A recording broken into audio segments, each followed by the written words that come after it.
हे समीकरण सर्व बघून मग पुढची रणनीती त्या सगळ्यात ठिकाणी महत्त्वाचं आम्ही घालू. म्हणजे खासदार साहेब जसं म्हणाले की भाजपचा भ्रष्टाचार उघडा पाडू आम्ही, ही नैतिकता राष्ट्रवादी अजित पवार गटाकडे आहे.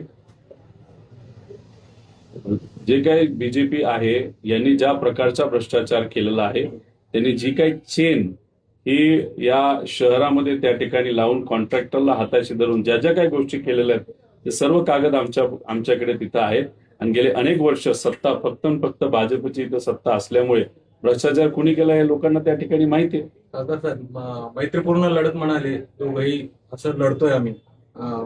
फडणवीसही म्हणाले आणि अजितदादाही म्हणाले त्यांची मैत्रीपूर्ण लढत आहे, तुम्हाला मात्र राष्ट्रवादीला सोबत घेऊन त्यांचा भ्रष्टाचार उघड पाडायचा कितपत शक्य होईल?